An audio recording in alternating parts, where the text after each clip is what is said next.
Okay, that's better. Okay. I think I'm going to try and look forward.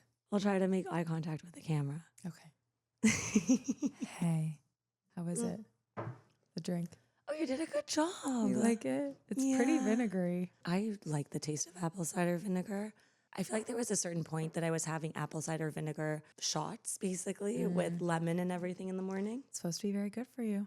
Listen, as two perpetually raspy voiced people, we need all the reinforcements we can get. Has my voice always been like this? Since I've known you, you've definitely had a raspy voice, but it's probably increased in rasp in recent years. But like consistently, or does it come in and out? No, consistently. It's more like this. Yeah. And then it gets raspier when you've been out and like dehydrated, had a couple drinks or been somewhere loud. Like a concert? Like a concert. And we've been to a couple of those. I mean, I've been to a couple of those. A couple is an understatement. Erin is the concert queen. I still can't believe I got such cheap tickets to the Lumineers last minute. That's amazing. But I can believe it because it's you. Like you somehow, like you were always scouring all of the resale sites and I think you do a great job of figuring out like what's the secret of the algorithm and then finding it at its peak time. I always do this thing where I'm like, if I'm meant to go to this concert, I'll get a ticket for this price. And it's always something that I wouldn't expect to get. Like with the Lumineers, the tickets were going for $300 for lawn tickets, which for anyone who doesn't know where we're from, there's a stage and there's the lawn, and the lawn's the cheapest tickets that you can get. Yeah. They were $300. And I was like, if I can get a ticket for under $100, I'm going. And I randomly saw one ticket for $70 and I somehow got it. You're coming home with meat. Yeah. Yeah. Same thing with Oasis. I think the standard ticket was like $320 Canadian, by the way, Canadian. And I randomly got a ticket for $230, which is still a lot of money. But I mean, it's for an iconic band like Oasis. So I wasn't going to go because I wasn't going to spend the money. And then I was like, but I have to. That's how I felt about going to the Coldplay show. I was like, if I can get it for like under like what it costs at face value, then I'll go. It's these little things that we do to bargain with ourselves with how we spend our money. Like, Girl math. If I wake up and it's raining, then I deserve it. I feel like we did that with Coldplay when you came. Oh my gosh. But we kept changing the goalpost the closer we got to the show. Yeah. But that was money well spent. Oh my gosh, was it ever? That was such a good show. A life highlight. Suki is like, I'm in this podcast too. Suki has made a guest appearance in some of the episodes. Suki. You could do a compilation of Suki appearances. It would be so cute. There's a a little ponytail. Yeah, I want her to be able to see until she goes to grooming. And in the summer, her hair just grows so fast that I just can't keep up with it. She's thriving. Yeah. Okay, so Kelsey, we are recording. Welcome back to your now third episode of Overheard Online. Happy to be here. Round 3, third time's a charm.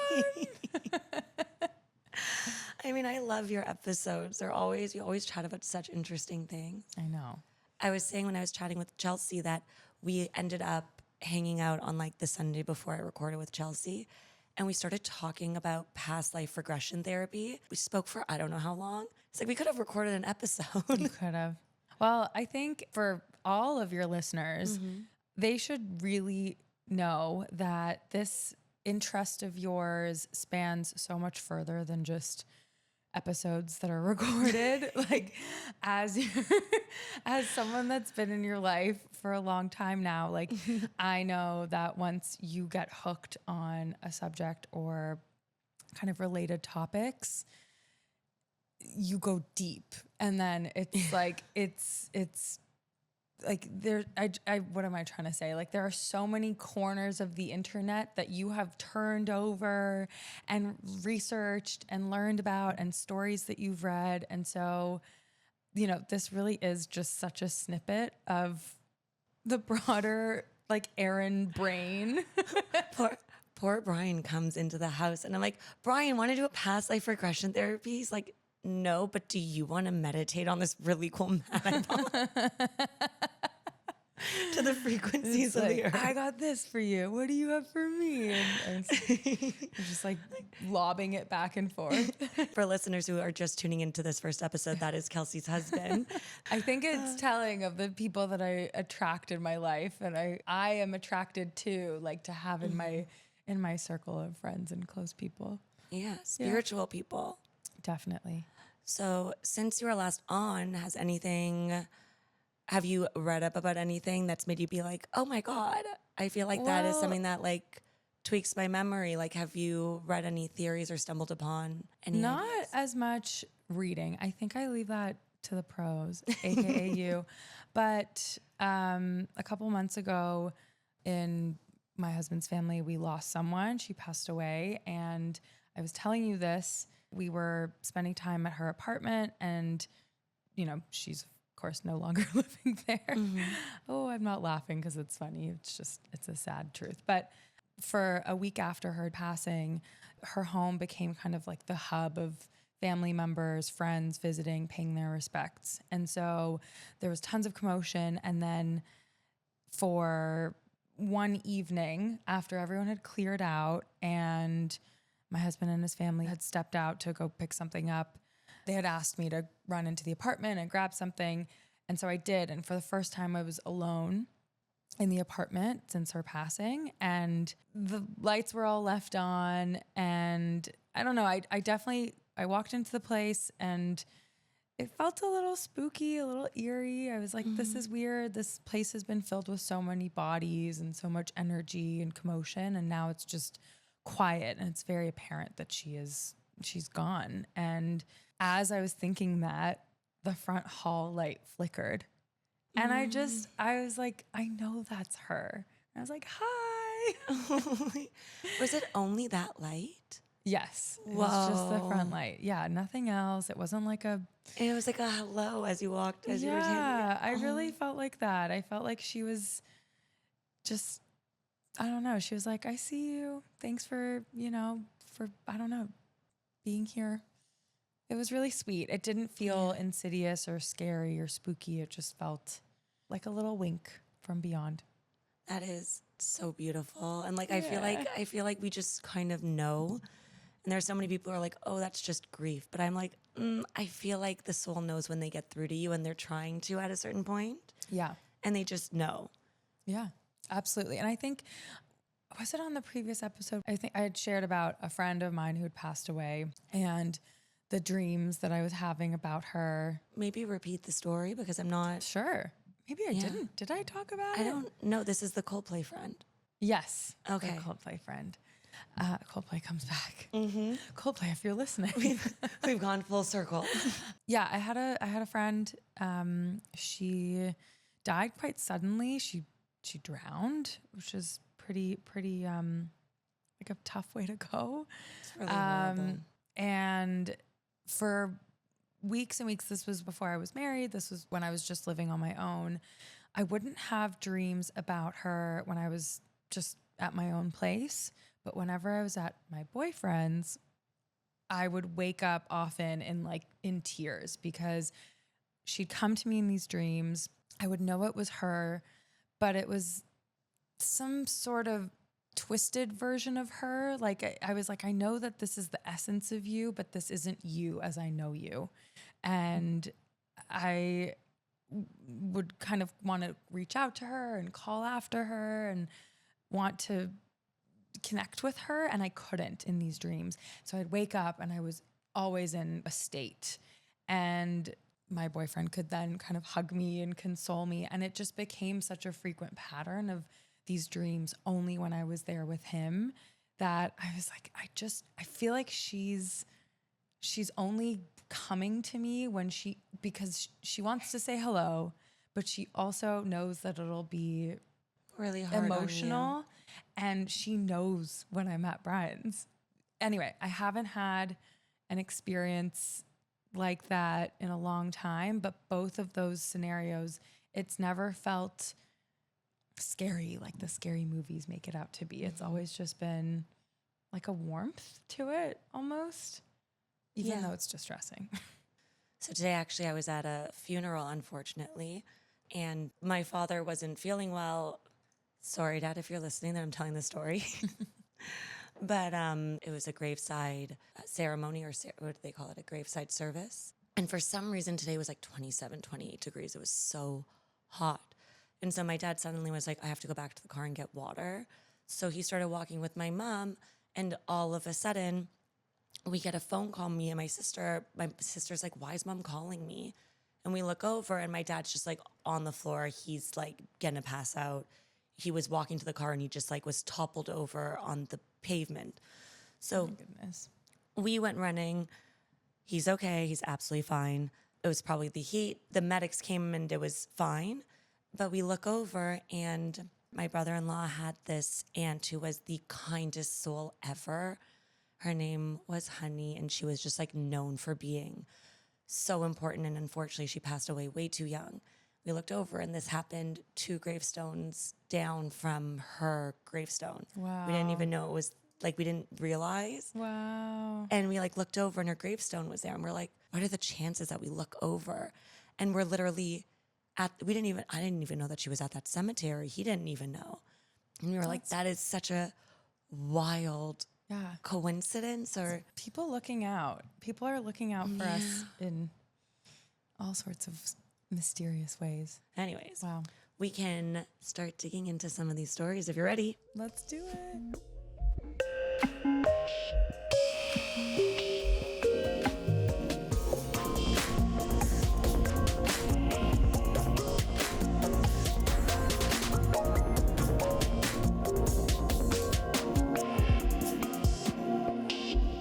So our first story is from r/glitch in the matrix. It is 10 years old and it's called Scary Doppelganger in My Town. Ooh. OP writes, I'm a 21-year-old woman and I live in a town of about 50,000 people. Over the past year, I've had people come up to me at work and ask if I got a new job. And every time I'm confused. Like, no? Then, a few months ago, my mom called me and asked if I was at our local pet store where my stepdad was shopping. I told her no, and then she sent me a photo. And honestly, at first, I thought it was me. Wow. I remember looking at that photo and thinking, did I lose a little weight? I look good. Then I asked her where that photo came from, and she said my stepdad had just taken it. He thought it was me too. He even walked up to the girl and started talking before realizing that it wasn't me. And here's where it gets really weird. I'm covered in deep self-harm scars, and the girl in the photo, same scars. Ooh. I also have a snake tattoo on my right arm. So does she, same style, everything. She even wears the exact same glasses that I wear every day. And on top of that, she was wearing an outfit that I've worn before. It's giving like someone stealing your identity on like TikTok. Honestly, I didn't think of that.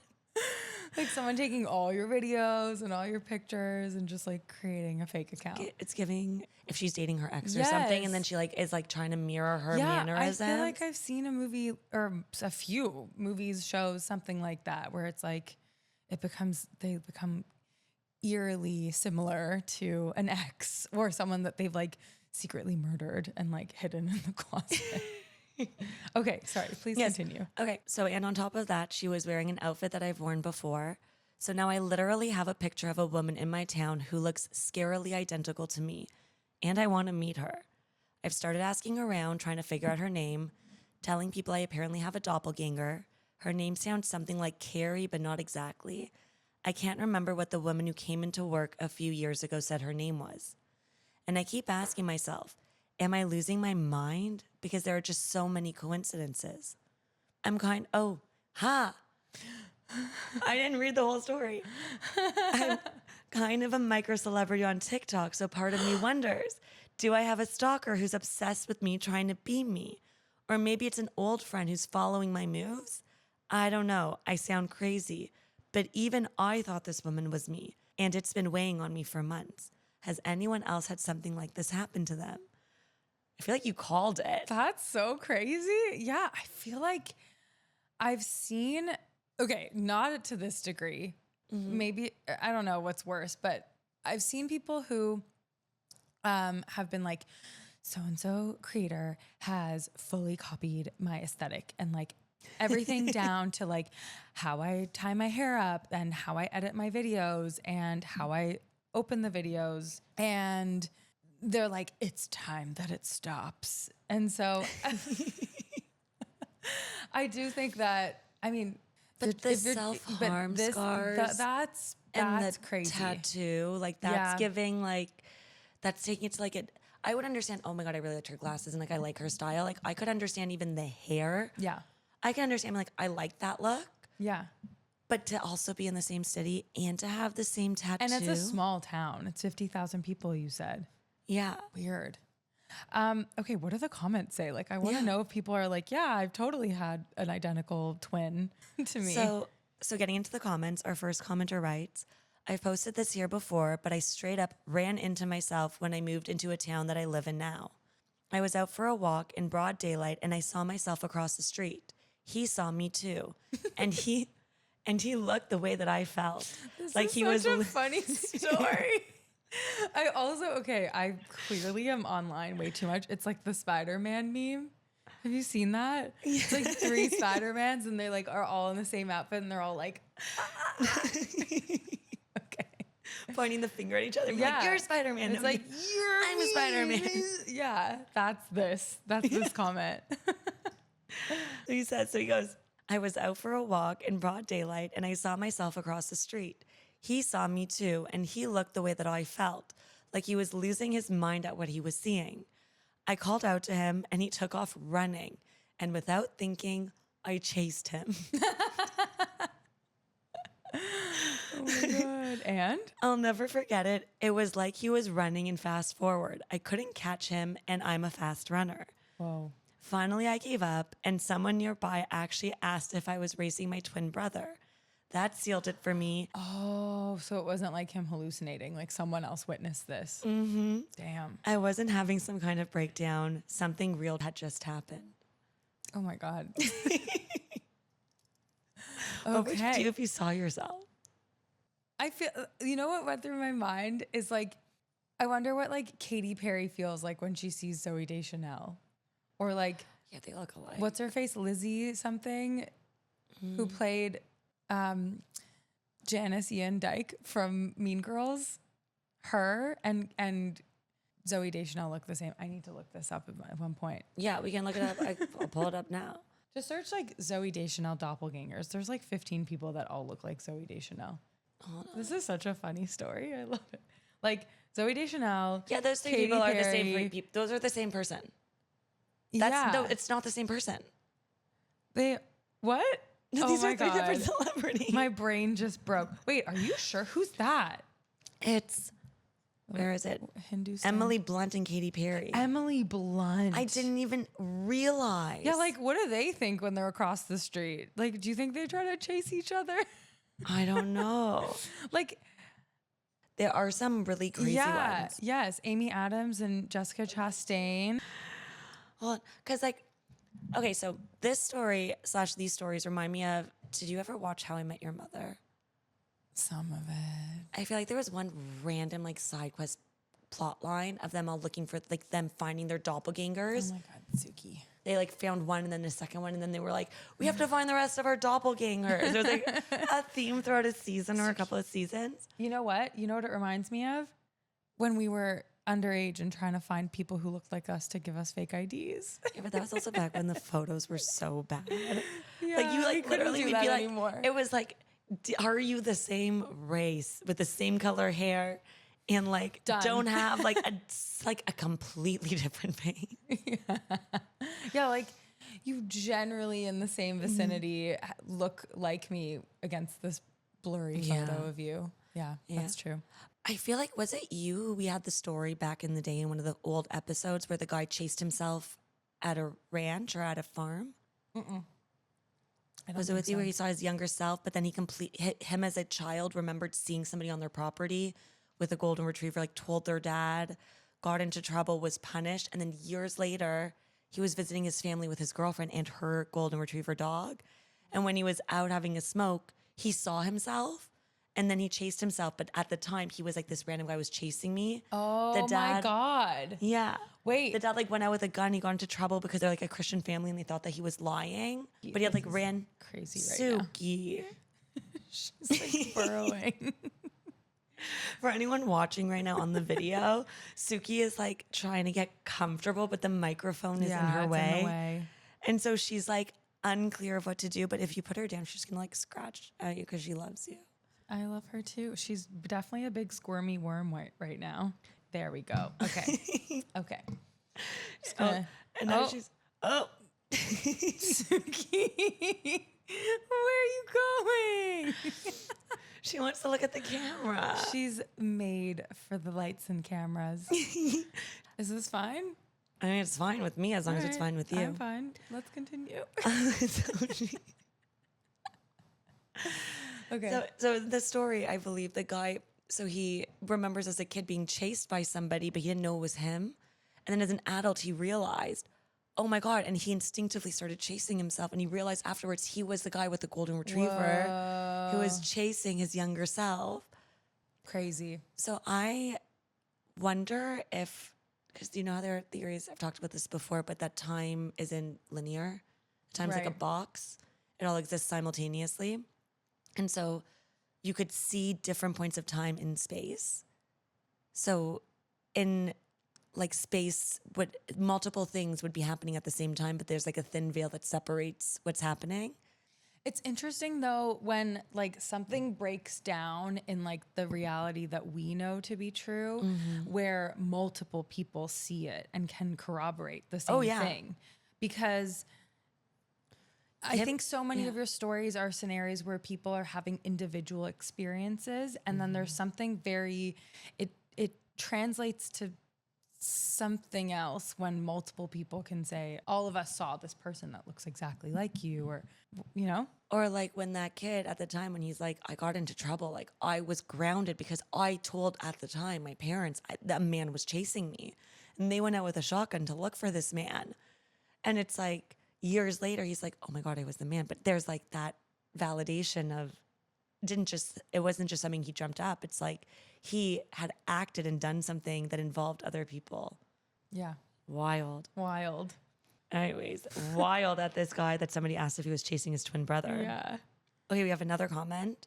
Somebody else says, when I was in high school, my friends started asking me why I was acting so distant at certain parties or who the girl was that I'd been with at a concert. Uh-oh.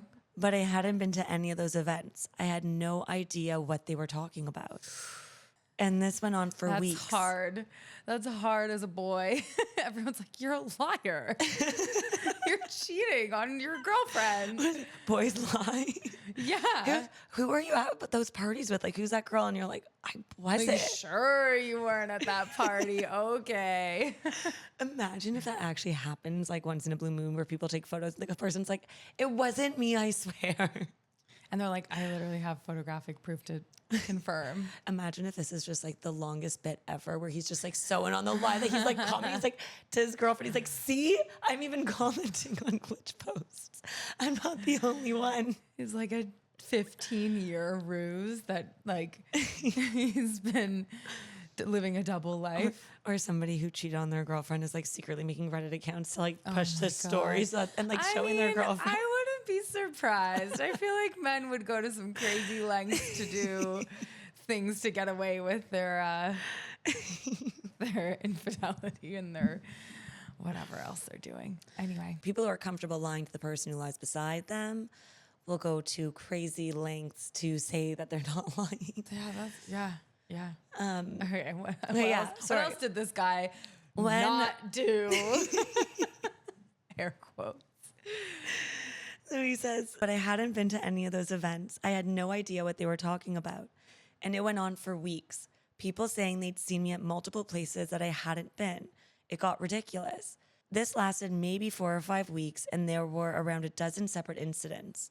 It all seemed to end one day when I saw someone who looked exactly like me driving past me in the same make, model, and color as the car that I had. Ooh. They looked right at me and smiled, and it creeped me out so badly that I didn't even want to follow them. They had the same haircut, same bone structure, same nose, same sunglasses, same style of clothing, even the same smile as me. Ooh. And I haven't seen anyone who has resembled me that closely since. All I can say is, you're probably not crazy. This stuff happens for whatever reason. Ooh. The smiling part is so creepy. Like Oh my God, the way that you just looked at me and smiled just creeped me out so much. Okay, so somebody does ask the commenter. Somebody asks him, was it like a friendly smile or an evil, like, I know something kind of smile? Mm-hmm. And he says, it's subjective. They were wearing sunglasses, just like me, slightly different from mine, like their clothes were.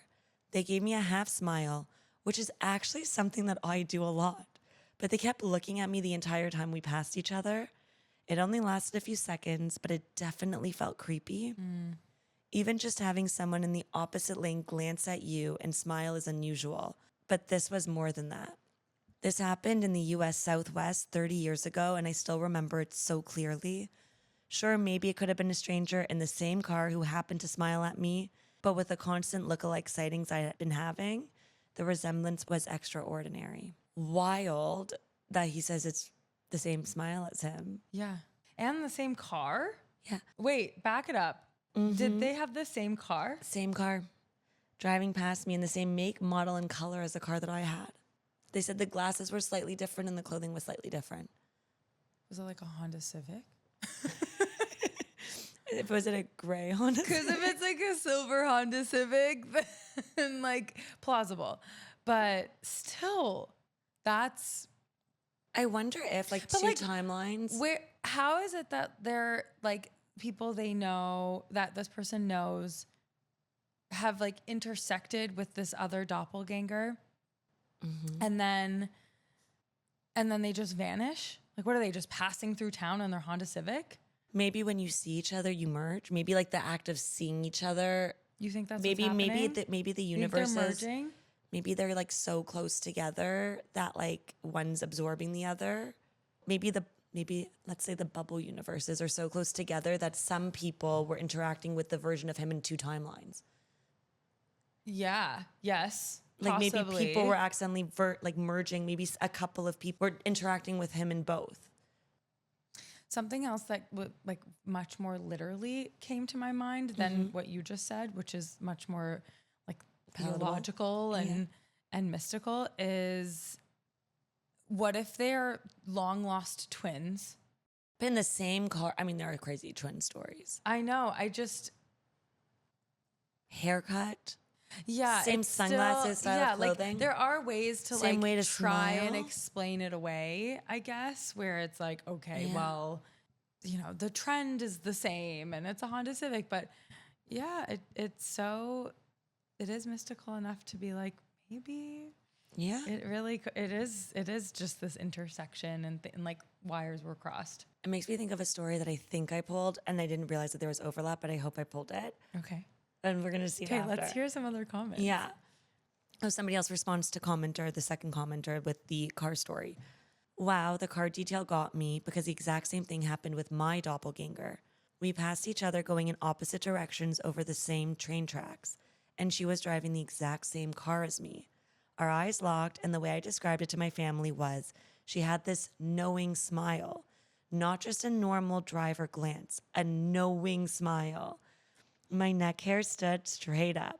I was too freaked out to even smile back. And a few months before that, I was with my mom and sister walking downtown. We crossed the same train tracks, and when I finally looked up, my mom and sister were just staring at me shocked. I asked why, and they said, "Did you not just see that girl who passed by you? She looked exactly like you." When I turned to look, she was already way farther down the street than she should have been. I don't know what it was about that train tracks, but it stuck with me. Ooh. I wonder if something happened to them, like one like interception at that train tracks where like something important happened to them. So they're like seeing versions of themselves in parallel timelines. But like again, it's crazy that her mom and sister also see this saw doppelganger. that. Like, what do you mean? What? Yep. Okay. Wild. Shivers. So another commenter chimes in and says, there's a Twilight Zone episode called Mirror Image that deals with this exact thing. In the story, the doppelganger has to outrun you, and then they take your place because you both can't exist at the same time in the same timeline. That episode actually inspired Jordan Peele's film Us. So somebody responded to that comment saying, now I have chills because when I was in high school, my dad once asked me if I had gone to school that day. I had. He told me that while he was driving, he saw a girl walking by who looked exactly like me. I brushed it off. At the time, I was more focused on defending myself, like, I swear I went to school. But later, it really hit me. He was dead serious. He wasn't accusing me of skipping. He was genuinely confused about what he saw. Over the years, other people had said the same thing, that I looked familiar, that they saw me somewhere that I hadn't been. But it all stopped once I moved out of my hometown, just like some of you had said in your stories. Weird. It's like weird holograms of these people. Mm-hmm. Huh. Someone responded to that comment saying, I live in a small town, about 15,000 people. One morning this past summer, I was sitting at a stoplight waiting for the light to turn green, and across the intersection, I watched myself cross the crosswalk. I took pictures and sent them to family and friends, and everyone agreed it looked just like me. For years, people in town have said that they saw me somewhere, but I ignored them. Even once a coworker accused me of running a red light at my lunch break. Only problem, that day I had never left the office. So somebody else chimes in with a theory. They ask, could it be possible that you have another personality? Like, are you losing time as this other person? Interesting. Mm-hmm. Okay. So OP responds saying, I thought about that, but when my mom sent me that photo in the pet store, I was 100% at home. And so the commenter had asked, was the picture taken in that exact moment, or did your stepdad send it later? Maybe try staking out the pet store. You could run into her. So OP responds to that comment. She said my stepdad was still in the pet store when she sent it to me. It freaked her out so badly that she called me right away. Just to clarify, my stepdad was in the store at the moment that she had sent me the picture. And here's the kicker. A few weeks later, my friend who works at the same pet store called me to ask if I had just been there. I rushed over immediately to look for her, but by the time I got there, she was already gone. Wow. I need to be like, can you just come into the back room with me for a second and just like lock the door for this doppelganger? That's, it's inexplicable. Yeah. Another commenter chimes in and says, as others have said, please make sure you're keeping on top of your mental health. And honestly, pictures, even with faces blurred, would be really interesting. Here's my own little story. I went to college in a town that I grew up in. One Thursday during senior year, a class was canceled and two of my classmates suggested going to this famous local diner. I'd never been, so I joined. When the waiter came to take my order, I said, pancakes and a drink, F that, a beer, why not? The waiter laughed and said, oh my God, of course, that's why you looked so familiar. He literally smacked his own forehead like, duh, stupid me. I was like, what? He said, you were here last Thursday. Only person within 10 years of me working here who has ever ordered pancakes and a beer. Of course I remember you now. But here's the thing. That was my first time ever ordering that and my first time in that diner. I told him I'd been in class all that day the Thursday before with the same two classmates, but he didn't believe me. He said, no, it was you. You had the same purse. Inside, you had a bag of dried cereal, crayons, and a coloring page menu from another restaurant. Is this person 4? I made a joke about it last time, but you told me you didn't have kids. He was right. I didn't have kids, and those were the exact items in my purse. But that was the first time I'd ever been to that diner. At first, I thought I might have a doppelganger because people in that town often told me I looked familiar or that they had met me before. Now, though, I wonder if it was something else. Maybe a matrix glitch, maybe a time slip. Yeah, I mean, the first comment there of, make sure your mental health is in check. That's a good call out. It didn't initially occur to me that, that's Especially what could be happening. Self-harm scars, saying that that's a factor. For sure. Yeah. And then thinking like you're like, even going down this rabbit hole, it's like, make sure that you are. Yeah, I mean, I think totally separate from this story, but just like a nice sidebar. I think, sure, you've extracted these stories and selected them carefully, but the internet can be like a really mean place, and it's actually really sweet and like special to see people saying, hey, you know, just want to make sure first and foremost you're okay. That like warmed my heart. But I wonder if like the glitch in the Matrix mods are just good at making sure that people who are cruel are just off, because I have to say, or maybe it just doesn't attract those people, because people might like, maybe they're trolling a bit, but I haven't really seen people like really be cruel to people in these threads. Good. But maybe they just have really good moderators. Yeah, could be that too. But crazy stories. I mean, I certainly don't have a personal experience to share. I just have silly comments about people copying each other's lives. But some of these scenarios are just wild. It's also like, when you hear so many people talk about things like this, you're like, you start to wonder what it could be, but it must be something. Maybe it is a simulation glitch. Maybe there's like, maybe that version of you in somebody else's reality or simulation is actually like an NPC, like and you're living in this reality, so you're consciously living in this one, but you're experiencing an NPC version of you from somebody else's reality. That somehow, like, if it's a simulation, maybe that's the autopilot version that's just like interacting with people, and like you're like randomly seeing them and you're not supposed to.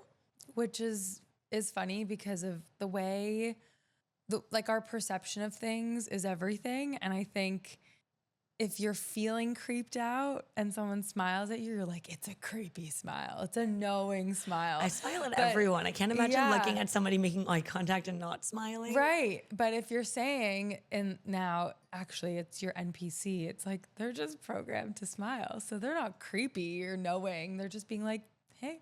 I mean, if I was driving by somebody who looked like me, and then the moment like I like looked at them and then we both smiled at each other the same way at the same time, I'd be like... Yeah, it's jarring. Yeah. Okay, so we can move on to our next story now. It is 10 months old from r/glitch in the Matrix, and it's called The Vanishing Man in the Bar. Okay. When I was about 20, I lived alone in an inner city neighborhood in Atlanta. I was in college at the time and pretty lonely, so sometimes I'd head to the local bar and read. One night, just before Halloween, I was at the bar when a guy sat down next to me and started chatting. He was a bit older, blonde hair, and actually really friendly. We talked for about a half an hour, just shooting the shit, when suddenly he looked at me with a completely serious expression and said, "You should leave this place now." And then he vanished right in front of me. He was just gone. Immediately, I felt this rush of fear, so I grabbed my stuff and I left. The next morning, I was walking to the train for school and I passed the same bar. It was taped off as a crime scene. There were cops everywhere. I asked a bystander what had happened, and they told me that a man had been murdered in the bathroom the night before. WTF. I got the chills just now. Yeah, yes. Just up my spine. That's... Even having the conversation beforehand so you were comfortable, like if you just come and say leave now, like whatever it was that vanished. How did like, it vanish? Like right in front of their eyes. I mean, I am a believer in like in guardian angels and in, I don't know, receiving visits from like beings or people that aren't like physically with us all the time, clearly with how we opened the episode, but this feels to me like it was someone coming out and just saying, you know, maybe noticing that she's lonely, or not she, this person is lonely. Yeah. I think it's a she. Okay. Yes. You know, giving this person company, but then also, I don't know, maybe being able to tap into. I wonder, she said she was having a conversation. Like, how did nobody walk up to her noticing that she's talking to herself? I just thought she was crazy. Also, perhaps there was a murder there and there's a girl talking to herself at the bar. Yeah. Like, I feel like there's so many, like, what, like, was the person visible to other people? Was she not actually having a conversation at all? Was it like all in her head while she was reading? Was she reading the story in a book? And maybe like, maybe she was being visited through like her mind's eye without realizing it. Maybe. Or was this person the murderer? I don't know. Like, are they the the prime suspect. But she also said the reason she left is that they vanished in front of her eyes. Like they just disappeared. They said, you should leave now. But they were also with her for a half hour. For a half hour, nobody noticed somebody in the bathroom that had been murdered, or unless it happened after she left. But then this person vanished in front of her. Yeah, the timeline is murky for sure. But when you first read that to me, I thought you meant the vanishing man, like was saying like something bad is going to happen. Just, you should leave this place now. That's all she said. And she just said it was so creepy. She says he vanished right in front of me. He was there and then he was gone. So she said she just immediately felt fearful and grabbed her stuff and left. Okay. Another question. Yes. Just to be like a logical Larry. I want all the logical stuff. Is a bar. She's drinking. Yeah. Okay. Is there a possibility of any like medication in this person's system? Maybe. Things combining, like who knows, right? In that scenario. And a part of me would also wonder if like, listen, also maybe if that is the case, then maybe it's her subconscious or something just knew something was wrong, was telling her to get out. And this is just like how that intuition manifested. Yeah. You know, when people, not me, but when people do drugs and they say that they see things or when they're meditating or whatever, it might just be a reflection of themselves or like maybe like she knew in her gut something felt off, but she couldn't explain. And this is how her gut like got her out of there. Yeah. I think people talk about receiving messages intuitively, tuning into a need to be somewhere or go somewhere or leave somewhere in this case. Yeah. So it could have been almost her looking out for her. I don't even, there's many ways that you could kind of. We do have some comments, and OP, it does respond to them. So our first commenter writes, did you ever check the news to see if the murdered guy looked like the guy who disappeared? Okay. Prime suspect. Well, murdered guy, what if it was a ghost? Oh. What if the guy was dead in the bathroom and his ghost was aware that there was a murder in the thing and he was coming to tell her? Okay, did they? So she writes, no, I didn't. I never tried to find out who was murdered. Funny, that just never occurred to me as something I should do. Okay, OP, come on. Yeah.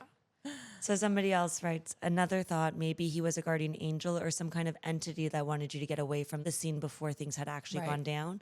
Maybe you almost got caught in harm's way or you were almost attacked. Another commenter says, how exactly did he vanish? Did he kind of fade out or was it more like he just flashed away? OP writes, 1 second he was there, the next he was just gone. And especially, like, I feel like when somebody says that to you, it's not like you look away from them. Like he said that to her, and then she says he vanished immediately. Like I feel like that must have happened. Like how could you vanish quicker than a blink of an eye without her noticing? After saying something that like your brain must be on high alert after hearing that. Yeah, I think that's a possibility. The other possibility is that hearing that, maybe you black out. I'm sorry, I don't mean to be such like I'm not trying to like poo-poo on this story. I just feel like there are maybe some plausible explanations for this that I'm wondering about. Don't apologize, Kels. I want you to go down all the avenues. Yeah, that's like, the point. Like, and sometimes a lot of the rational explanations actually could overlap with like the way that things work. Like it all overlaps. Yeah. In this case, listen, okay, let's say you got crazy news about something. Typically, in my personal experience, but what I'm aware happens is you get a surge of adrenaline that comes to your body. Adrenaline for sure makes you more on high alert. It helps elevate your senses. I feel like in the world of like fight or flight or freeze, though, maybe there's a type of person that kind of blacks out or disassociates. Yeah. And like you're no longer like absorbing the memories in that moment. Right. So maybe it's a person's like, you should get out of here. And then the person's like, what? Yeah. And they just freeze and they're not computing what's happening. And when they come to, the guy's gone. Because he's like, okay, this person's not moving. Yeah. I don't know. Yeah. Or maybe it was like, maybe it's a trauma response where they just like, totally could be where they just like mentally were like, listen, maybe if it was the murderer or something, and like that's the fact that she was chatting with the murderer for like a half hour was disconcerting or whatever. And your brain, like to deal with that trauma, like you couldn't, like that was just her way of processing it mentally when she realized how dangerous it was. For sure. Yeah, I think the mind is so powerful. We know this. And yeah, if you have like traumatic experiences from the past and this is something that, I don't know, triggers that response, then it's possible. Also, I feel like I'd be so worried I interacted with a murderer. I can totally see myself being like. But then to poke holes in this running theory, like you said at the beginning, she was talking to this man for 30 minutes at a bar. Even if there was no one else there was a bartender, like there was someone on staff that could have been like, why are you talking to yourself? Yeah, right? Yeah, that also weirds me out. It just kind of cancels things out. Okay, what are the other comments? So somebody else writes, I mean, I wouldn't know, but is it really a good idea to confess that hallucinations were giving you orders in a place where murder happened right after? Oh, yeah. Fair. Touche. Yeah. So the person writes, okay, but why would I hallucinate in a bar just drinking a beer? You might be right, but I've hallucinated before and it felt nothing like that. I was completely lucid. I do recall, I didn't pull it, but I do recall them also saying that they think whatever it was, the ghost or whatever, was eating something or drinking something because they would have felt uncomfortable. They're like, I wouldn't have been able to be comfortable beside them unless they were eating or drinking something. I would have been creeped out. So I think that was another point that they made at one point. Okay, so we got the next story. Ready? Yeah. Okay, great. The next story is The Toast That Reset Itself. Okay. Intriguing title, starting strong. Yeah. So this morning, I was driving my daughter to school. She usually eats toast in the car if she doesn't have time for breakfast before we leave. So I toasted some bread, buttered it, put it on a plate, and handed it to her as we walked out of the door. In the car, I watched her take a bite out of the toast. I even saw her chewing while we were talking. But then, maybe 15 or 20 seconds later, she went to take another bite, and suddenly, her toast had no bite marks. None. It looked completely untouched. Magic toast. Mm-hmm. She showed me, and I could see it clearly. The toast looked exactly the way it did when I made it. Perfect. 0 bread missing. But here's the weirdest part. She had already swallowed half of the first bite, but the other half was still in her mouth when she opened it up to show me. We were both stunned. Whoa. Uh-huh. So her daughter had a bite of toast, a partial bite of toast in her mouth. And then she went to take another bite and the toast was there, but she still had the toast in her mouth from the bite that she didn't take. Weird. Okay. Uh-huh. We were both stunned. We'd both seen her take the bite. She still had the toast from the bite in her mouth. And yet the piece of bread she was holding was whole again. We examined it carefully, but there were no bite marks, no bread missing, nothing. The only explanation I can come up with is that maybe she's pulling some kind of a prank on me, but honestly, she seemed just as shocked and confused as I was. Either she's pulled off the best prank of her life, or the two of us just experienced some weird glitch in the Matrix. The toast reset itself? Toast that resets itself. I call glitch. I mean, it's like less fun to be like, it's just a prank. I mean, it could be, but like she would have had to, I guess, switch out the toast. But and the mom had also- made the toast, not her. So she would have had to also make toast separately, hide it, switch it out. Also, like in the world of pranks, like that's not such a funny prank. Like, do a better prank if you're gonna prank someone. I feel like this actually is a good prank because you're like screwing with somebody but they're in on the joke in a sense.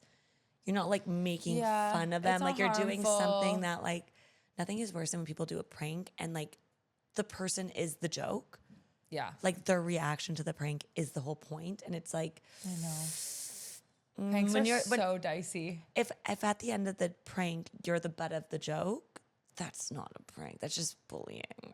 But if at the end of the prank, you both laugh about it because it's funny. Yeah.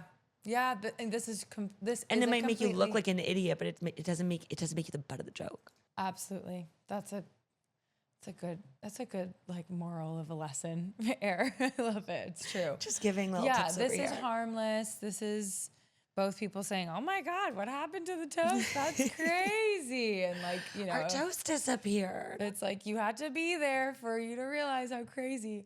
I'm curious to dive into the comments because I feel like as far as stories go, This is the least exciting. This isn't the craziest thing that's ever happened. But like sometimes I find with the mundane ones, they're so mundane that you're almost like I don't know if people make up those ones. It's just like so. That's true. It would be such a weird one for you to make up. Like for somebody to make up, it's like, why bother? Yeah, it is. It would be a weird like hill to die on to be like, I swear this toast. Yeah. So maybe that is it. Maybe it is. Maybe the simulation gods are resting on the fact that these small things will happen and we'll just brush it off because it is so seemingly small that why is someone going to make a stink out of, the toast regrew? So yeah, but if the toast regrew, then like we could change things with our minds, maybe. I just like jumped into the woo-woo there that like it was not at all grounded.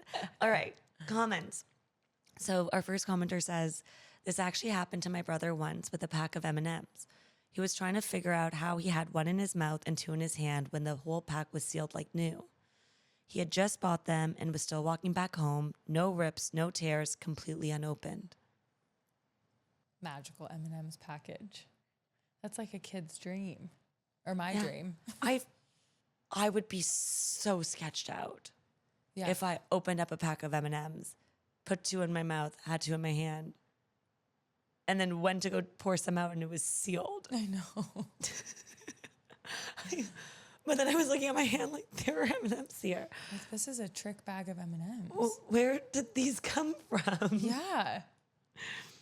And somebody else says, something similar happened to me a couple of months ago, but with a baked potato.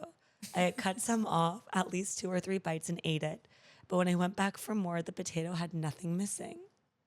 Sometimes I'm like, is this like early onset Alzheimer's? I don't know. Another thing that's happened, I mean, these are whole items.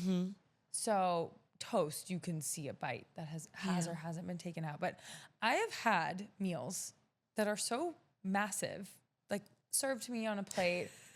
Think like Cheesecake Factory. And I'm like, I'll comment on it and I'll say, I feel like I haven't taken a bite. I feel like I've been eating this for as long as everyone else has been eating their meals and finishing their plates. And it looks like the salad is still fully intact. I feel like I also know what salad you're talking about. But maybe that is a version of this. Maybe it happens more often than we think in both directions. Or maybe it is big portions. Both are possible. But yeah, I've definitely had portions where I'm like, I feel like I've been working on this bowl for so long. And somehow it's getting bigger and bigger and bigger. Okay, so somebody says, maybe your daughter just rotated the toast, so the side with the bite was hidden by her hand. OP replies that saying, that's possible, but we did examine the toast. We turned it around. We looked at it from all angles. There were no bites on any part of the toast, not just on the side she had bitten into. If she was pranking me, maybe she had another piece of bread hidden in her pocket or her hand, and that's what she was eating. Yeah. But I saw her take a bite, at least in my peripheral vision. So unless I completely missaw what happened, I don't think that explains it. Okay, I have another theory, which doesn't add up with the fact that you're saying there was toast in her mouth that she was eating. But if this is a regular occurrence and this mom is always giving their kid toast and is like, I saw it in my peripheral, our minds can fill in. For sure. Okay, I saw this yesterday and the day before and the day before. It's just the routine. So maybe, like, even if she didn't actually take a bite, it's easy to fill that in and say, well, I've seen that. Or I saw it in my peripheral. So even confusing the days, like in the moment, you're like, yeah. It's definitely happened to me before where I'm like, that I know that happened. It happened like 2 days before. Yeah. It's that. I mean, I think about that when you lose something where you're like, I just placed it on this table. And it's like, okay, but that's where you usually place it. It's not there, but your brain is telling you that's where you put it. But yeah, so that's possible. But then the fact that she has this bread in her mouth is what throws that theory off. The other thing is that this kid is just like an excellent sleight of hand magician. and just literally has a piece of toast up her sleeve or in her pocket and is like, And while she's examining it with her mom, there's like toast that's somehow not like crumbling. she just has like a loaf of bread like ready to go up her entire sleeve. I'm picturing like a Michelin Man stuffed kid. Her mom, when her mom was like making her the toast in the morning, she had already like pre-planned and like went downstairs and made herself toast. I mean, how old is this kid? This could be something that the kid is like, this is so fun. Like, let me trick my mommy and like make her feel silly. This feels fun. Yeah. Somebody else, so another person also says, sorry, my brain just glitched there for a second. I like forgot where we were. Welcome back. I'm back. It's been nice having you. Okay, so somebody else says it happened to them with an energy drink. They say energy drink addicts, like me, will understand this one. The first sip after opening up a can of your favorite drink, it touches the soul. Anyways, I cracked one open, took a soul-touching sip, set the can down, left the room long enough to use the bathroom. When I came back, my can was unopened. Ooh. And that was that for that story. You ready for the next one? Oh my gosh, yes. Oh my God, we have lots of good stories. Yeah. Okay. I tried to have like a couple of smaller, big theme ones instead of a really long one. This is fun. I like it. I like the smaller chunks. This is great. So our fourth story is 9 months old, also a glitch in the Matrix story. It's titled, Water Fell on My Face While I Was Browsing on My Phone in Bed. Okay. Intrigued. Tell me more. Here I was at night, lying in the dark on my bed, quietly browsing my phone, with the only light in the room being the glow on my face from the screen.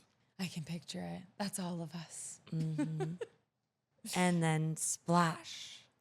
I felt about 300 milliliters of water land on my face and chest. Okay. What the F?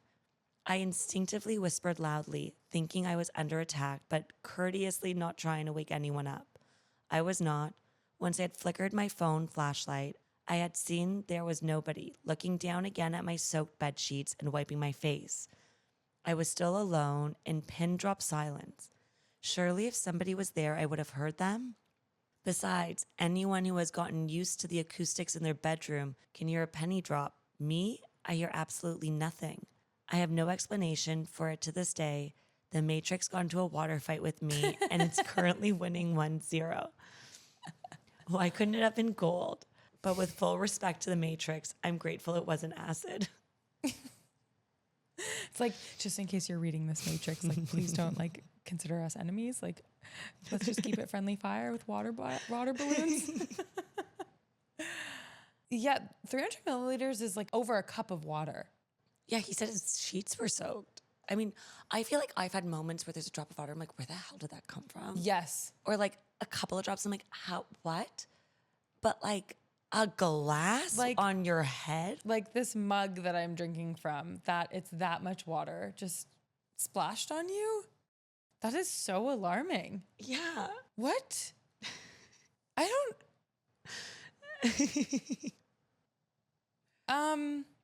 Okay. Off camera, You can have a can't minute see to it. think about No, it. just off camera, you can't see it. But I have like a pail of water.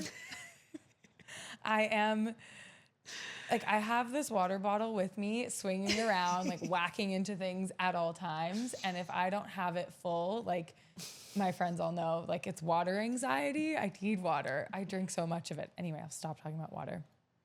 I wonder, does this person also have an emotional support water bottle? That was floating over his head? I don't know. I get home drunk. I have thought I sealed something. Like I maybe ended it up- fell on it? Yeah, like I was holding something in one hand. I'm looking at my phone, like drunkenly eating pizza in the other. Then wouldn't it have been in his hand when the water fell, not his phone? Yeah, that part I Unless can't he figure knocked it out. over, but he knocked it towards him? Yeah, like does this person sleep like on a lower down Does he bed sleep with his frame? emotional support water bottle? Like, does this person sleep on like a lower bed? Wait, is this a boy? I don't know. To be honest, I feel like sometimes I am guilty of reading it because Like I'm reading it firsthand and because I'm reading it me. You think it's a girl? I just like assume it Okay, is. I don't know why, but I get boy vibes from this story. Me too. And if that tells me anything, it tells me that this boy like sleeps on a mattress on the floor and like has those like plastic drawers as a nightstand, if that. And I'm picturing like this like futon bed, man on his phone with like many cups of water precariously balancing on this like rinky-dink nightstand. Like a university boy's bedroom. Yes, exactly. Like a frat Like when we were in boy's university bedroom. and like there were cups Exactly. everywhere. Precisely. And like all the roommates got into a fight because they're like, you're stealing all the cups and putting them in your room. Or they're even worse, they're just like solo cups. So I don't know. Could it be that? Could it just be like a 20-something-year-old? We can get into the comments and find out. He responds. All right. Okay, so our first commenter says 300 milliliters. That's like an entire glass of water. Yeah. You must have been soaked. Yes. And then Opie says, yeah, it wasn't just a tiny splash. It was a decent amount of water. Yes. I was literally soaked. I even took a picture of my bed sheets right after it happened. Oh my gosh. It's buried deep in my camera roll somewhere. Okay. Another commenter says, I just listened to 6-episode series called Them on the Otherworld podcast. It's about a group of women in Norway who experienced really bizarre, frightening events. Eventually, they came to believe that they were in contact with interdimensional beings. And one of the things that happened to them, unexplained water showing up in random places. Your story immediately reminded me of theirs. Gosh. Is it extraterrestrial beings? Or interdimensional beings. Yeah. That's interesting. I wonder why water. Yeah. Well, it reminds me of the story from our previous episode where, not literally, but it talks about this water wheel. I feel like water shows up in lots of different ways. I feel like it does. Like water shows energy, like frequencies. Like I'm picturing like, you know, like that speaker, like when a speaker is vibrating. Have you ever seen YouTube videos where like it's a speaker vibrating and like the water droplets like move at different frequencies? Weren't you talking about this? No. I don't know, but I do agree that water shows up in like a lot of spiritual context. Yes. And so I feel like sure. water just there's something there. I'm not nailing it down right now, but I feel like there's something about water. I agree. I mean, hear me out. Technically, we are mostly water. Yes. Technically, babies are born like they are like created in water and fluid. Like, so another thing that came to mind when you were saying this, and this cancels out the fact that I think it's a boy and has nothing to do with the story, but I also just was thinking of like water breaking. yeah, but that's another like Spiritual like symbol. or like I guess because I mean like the fact that babies exist is kind of wild, like that whole thing, but like the whole mechanism of how it works, there is so much water symbolism in it. Yeah. I like this theory that it's an extraterrestrial. Also, water is one of the signs. interdimensional It's like, being. isn't it fire, water, wind? Not sentiments, 4 different elements. Thank you. That's the word. I wonder if it's like an elemental thing that like you can interact with the elements. So maybe it's not just water, but maybe it's like wind's less likely unless like they're like whispering through the wind. But I wonder if it's also the element that you're using, it maybe is representative of the purpose of the interaction. Okay, so another thing is one of those commenters says about these women from this podcast that you're listening to. It sounds like those women were seeking out interactions with other beings. I think they said that they were being visited, and one of the ways that they were being visited was through water. Okay. Like they were doing stuff with water. I do wonder if OP had any sort of like dabbling in trying to in some way, or any interest or openness to, you know, other beings. I don't know. Yeah. So another commenter says, I once heard a girl swear that she was at school staring at the ceiling when suddenly a glass just materialized out of nowhere and fell on the floor. No one could explain it. My goodness. Okay. Another commenter responds to the third commenter saying, something almost identical happened to me when I was in high school. We had this big commons area where all the halls met, right near the cafeteria. Lots of benches along the walls. That day, there were at least 30 people sitting, eating, talking, some walking through. And then just for a split second, everyone went silent. Right then, clack, a loud snapping sound, and suddenly a metal fork was sitting on the floor in the middle of the commons. Thing is, our school only had plastic cutlery, and the sound wasn't like something being dropped from a height or tossed or sliding across the ground. It sounded like somebody had slammed it down flat with their hand, but nobody had walked through. It was like the fork had just snapped into existence. Everyone saw it, and the silence right before that happened, that was eerie. Made us all look around like we felt something was about to happen. Then chaos, a lot of what the Fs, and did you see that? You saw that too, right? We were so creeped out that nobody wanted to touch it. A security guard was called. He just shrugged, picked it up, and put it in his pocket. To this day, I still bring it up with my old high school friends because honestly, what the hell was that? Okay, these comments are like making me believe that Harry Potter is true and there's magic. Well, because maybe. Because like this idea, like something floating or something materializing, that is like house elves. I'm revealing my peak millennial self, which shout out to all the Harry Potter fans. I love you all. I never really watched Harry Potter. Okay. I know I need to get into it. No. I feel like it's one of those things that you either like grew up with it or like. Yeah, I was fully enveloped in that world. And so there's this character, it's a house elf, which it's kind of dark. Like they're essentially you're like the maid of the house and they're kind of enslaved. Remember some of it. And at Hogwarts, they are the ones that are like preparing all the food that just suddenly materializes on the Great Hall table. And they're kind of like people, whether it's maybe intended to be symbolic or it's literal, but it's like people don't really see them. And things just like can materialize. I don't know. Anyway, my little 11-year-old self is like, Harry Potter's real. You know, one of the things is I didn't realize at the time, I was like, how are people reading this book? Every time I opened it up, there were so many details that I just could not follow. Looking back, everybody else can see in their brains. Yeah. I just had an inner monologue saying all these details and I couldn't follow what was happening because it'd be like going into big descriptions. And I'm like, I literally don't remember what this last thing looked like. And now you're referring to it again. Like I have no idea. So books like that went into too many details. As somebody who can't visualize in their brain, I just like, it just wasn't something that I followed. Yeah. 100%. So I just like never got into it. And then I feel like the movies had the occult, like is it a cult? Like the occult following or the cult following? The cult following, yeah. From the books. But because I never read the books. Yeah. I just didn't have the same like, oh my God, I can't wait. Like, oh my God, like they're doing all these. I didn't have the same. Listen, not everyone has to be obsessed with Harry Potter. It's not a requirement at all. This story reminded me though, and like these comments, there was a story that me and Kiran got into. It was the case of the missing pizza rolls. Did you see this one? No. Basically, this mother and her daughter, she was, making pizza rolls for her daughter. Her daughter's autistic only matters insofar as like them both experiencing it and the daughter's ability to really understand what was happening. Yeah. But she counts out the pizza rolls for her daughter, counts out 10, walks over to the daughter, and she counts out 10 because the daughter wanted 10.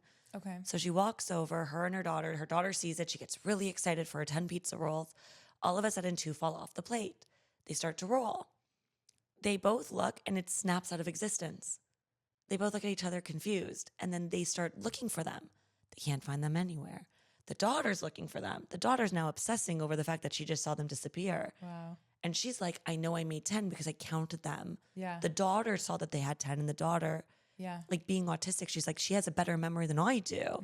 And she's so specific. Like she's now ripping apart the floors looking for it. Yeah. They bring down the dog. They're like, that dog would find these pizza rolls. They would not survive on the floor with that dog not sniffing them out.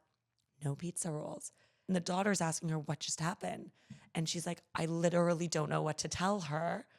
And she's still tearing apart the kitchen looking for the 2 pizza rolls. She's like, I made her more. But she's like now hyper fixating on like what had happened. And one of the comments was there's for sure a family who all of a sudden is like, why the hell are there pizza rolls like on our floor? And it's like, that's like with, you know, fork. Someone's like, where did my fork go? like I swear I just put down my fork. Like, think, like, you know, when like go to the, like you go to like the drawer, you put it down and you're like, I swear I just put the fork down here, and it materializes somewhere else. Oh my God, that's so annoying and so confusing. And like, I'm sure that's happened to you before where you put something down, you're like, I swear I put it here. Yes. Yes. gone. Fell into a crack. Mm-hmm. Wow. A crack in the veil. Somebody else, another commenter on the original story writes, no shit, I have to call my mom right now and tell her she's not the only one who this has happened to. A few months ago, she called me freaking out. She said that she was in a deep sleep when suddenly she felt water splash on her face. It woke her up instantly. She was drenched, had to change her clothes and wipe her face. She told me it felt like an entire water bottle had been dumped on her. She lives alone. She has always been sensitive, able to see and hear things, but this was a whole new level of what the F. Wow. I mean, I wonder if there's patterns between OP and this person's mom, and specifically with the water. I wonder if these interdimensional beings or extraterrestrial beings are trying to communicate with specific people. I don't know. I wonder what patterns there are. Or maybe the veil's starting to break a little bit, and water, just because water is a part of Earth that moves, maybe like water, like flecks of water from like oceans and stuff is like falling through. Maybe just like, maybe little pieces of the veil are starting to like wear down at certain points, or like starting to, you know, wear through. And maybe, and this is just an idea, but maybe like with Earth, it's not, maybe you'll get a breeze in your house and you think it's your air conditioner, or like a leaf will arrive, but you don't necessarily, it's not the same when water slips through. Maybe that's just like one that people, because it's water, it's just one that we notice more. You notice it. Because it doesn't, water inside of a closed room just feels odd. It's quite jarring. Yes, for sure. Especially when people are sleeping, it's bedtime. Interesting pattern there too, though. Somebody else writes, oh my God, this used to happen to me at my father's house, but only in my bedroom and always in the same corner of the room. It wasn't a big splash, more like a spritz you'd get from a spray bottle. Teeny tiny burst, like somebody squeezing the handle lightly. It happened so many times that I knew it wasn't just in my head. And then one day I finally got confirmation. A friend of mine was sitting in the exact spot where I'd always feel it happen. And suddenly she announced, it feels like somebody just flicked water on my shins. That moment, I knew I wasn't crazy. I've tried to debunk it 1,000 times. Maybe it was the air conditioner, maybe humidity condensing and dripping. I never figured it out. But reading your story gave me the weirdest flashbacks. It was exactly like that. Wow. Mm-hmm. And then our last comment on this story, somebody says, nobody's brought this up yet, but I think dimensions are the only explanations that make sense.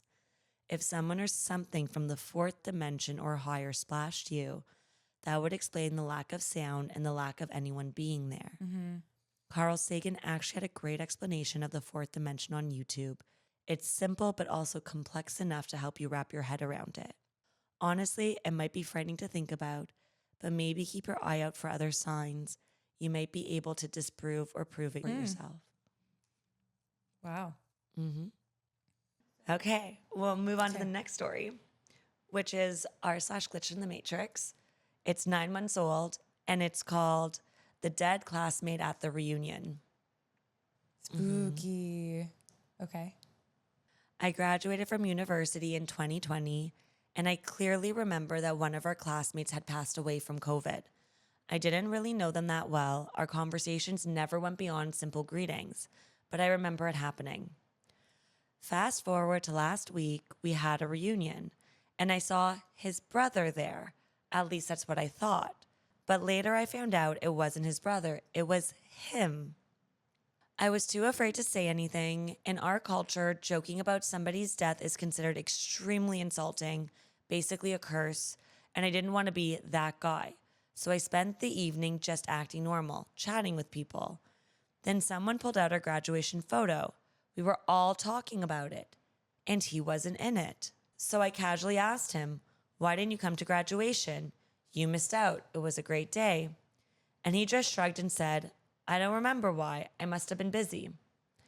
That confused me even more. Later, I asked a close friend, the one I still meet up with almost every week.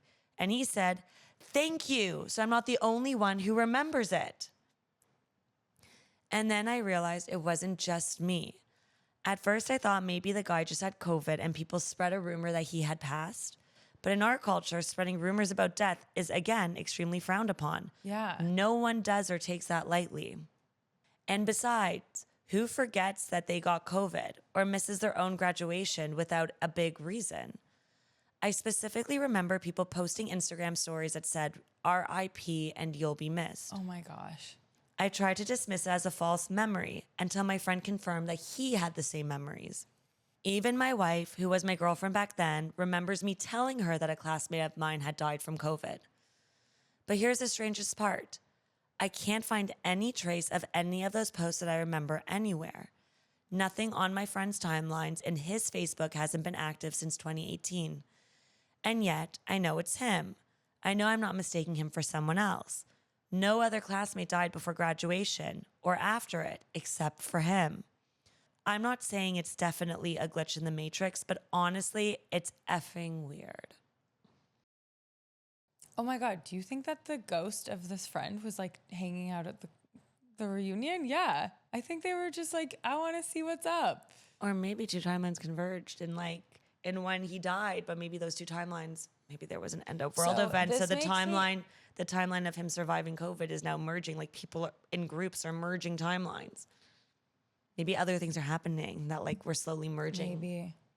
This makes me think of a podcast called Blink that I listened to. Mm-hmm. It's so interesting, and I think you would enjoy it. About this guy, Jake, who was a very heavy drug user of heroin or opioids, and but like apparently very high functioning. And slowly but surely, he was just accumulating toxins in his body because you're, smoking whatever you're smoking. And he developed some like extremely rare condition. He was in a coma and just kind of like, or maybe not even in a coma. He was just completely in paralysis.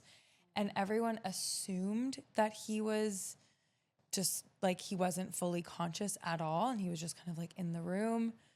And he had this thing called locked-in syndrome. So he appeared to be in a coma, but his brain was fully operational. And he could see and hear and sense everything and everyone around him and everything that was going on. Whoa. Crazy story. And how long? Watching it, a long time. Okay. A long time. Like long enough that it was literally like a prison sentence. You're like watching everybody. You're basically watching from your perspective a movie, but you can't. He couldn't even move his eyes. So he could only see what was like on the ceiling or if someone was moving him. But that's so crazy. It's crazy. Like he's like, well, you have nurses coming in, they're gossiping. But he was married to someone who there's some sort of dark possibility that like she had a hand in him arriving at this condition. Who knows? But in any case, she was a very strong health advocate for him. Like this became her whole fixation is like, I'm caring for Jake. However, at one point, she had isolated him so much from his family, his friends. He had a big family and big support network that wanted to be there for him. And got the chills just now. Yes, it's a crazy story. I highly recommend it. And she like posted that he had died on Facebook. And his family and friends hadn't had any ability to know what hospital he was currently at or what rehabilitation facility he was at, where he was living. Like she had cut all these people out of his life that they were like, okay, if she says he's dead, obviously we're going to believe that. Like who lies about that? So definitely some, her mind is not, working rationally.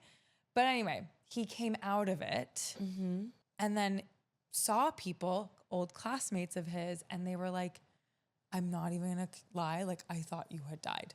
like I came to like a service. So it's a long shot, and I'm not saying that this story is that, but I feel like in that story, when they're like, why weren't you at graduation? It's like, because I was in a coma. With this story, it's like, why weren't you at graduation? They're like, I don't know, I must have been busy. You don't remember why you missed your graduation. yeah, Like, that's true. odd. Yeah.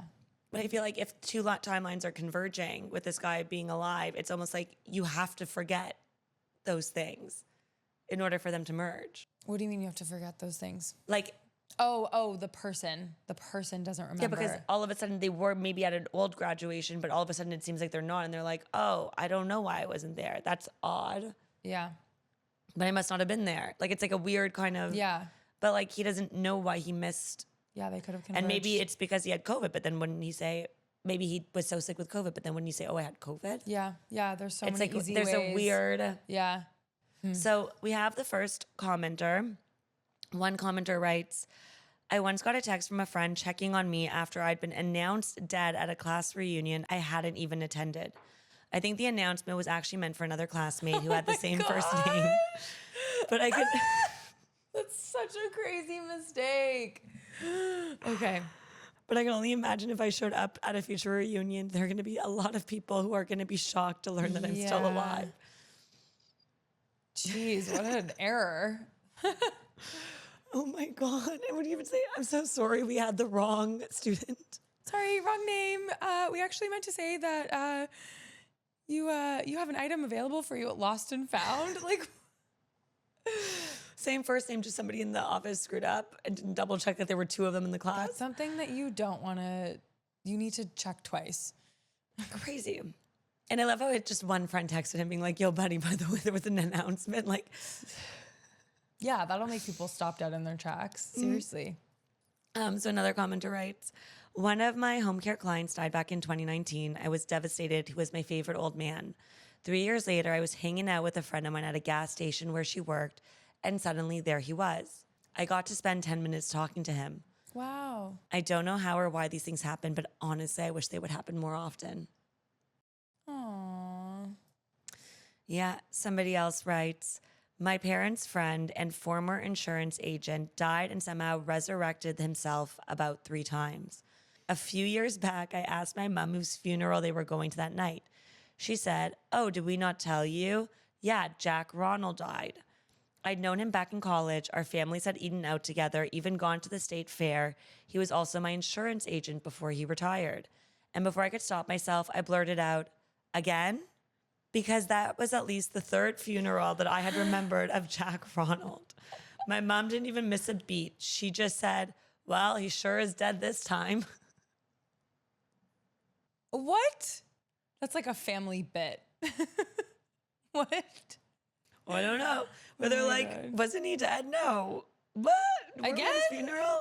But we just got an announcement again. That's okay. I have this story. Also from r/glitch in the Matrix, 5 years old.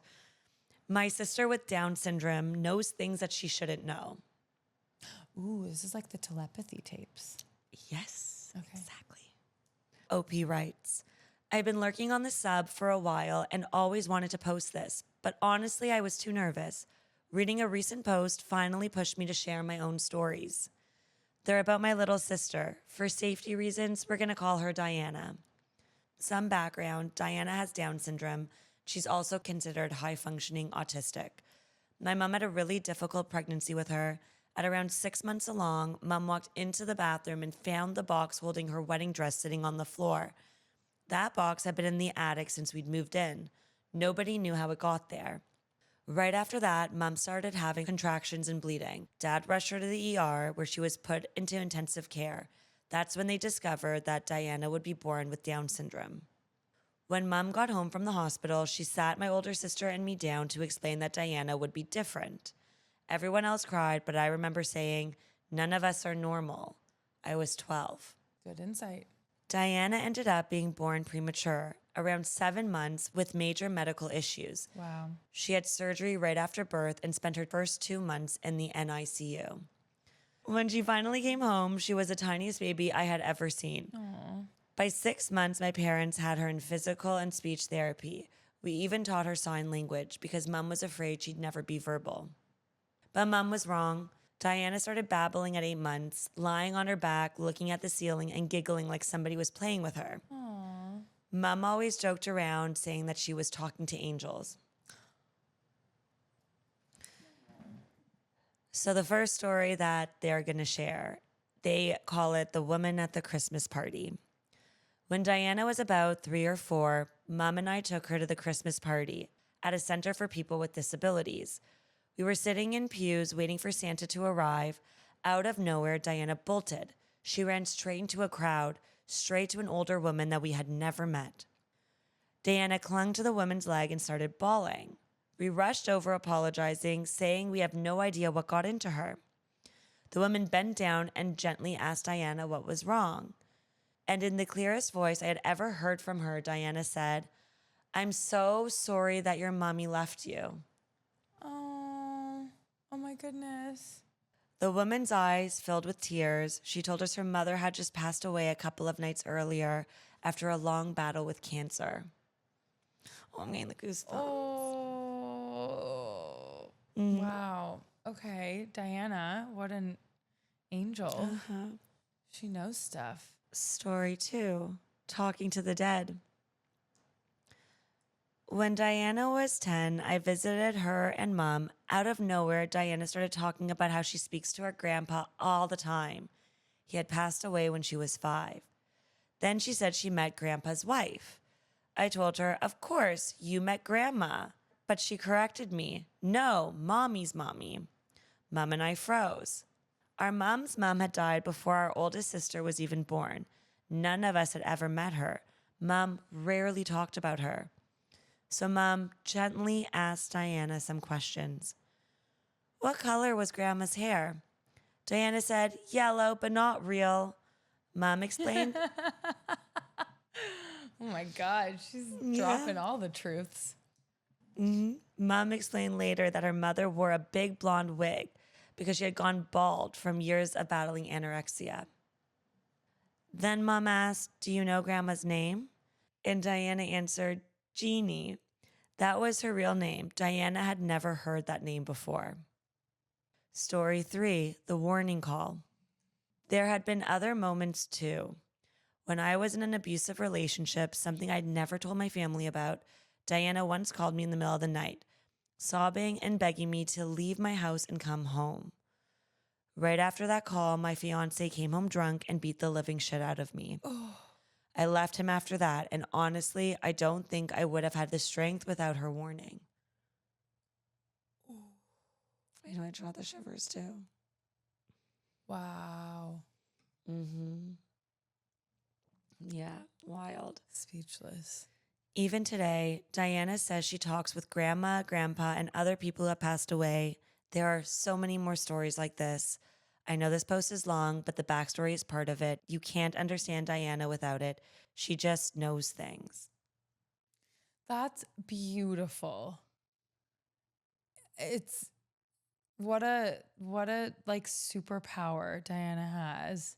I wonder if having a brush of death and being that young and going through so many traumas, probably so many merges of versions of yourself that you survive. I wonder if you just have such a connection with the other side that goes beyond. Well, I think we talk about it a lot where kids, before they have societal logic knocked into them, they are connected to previous beings, I think, right?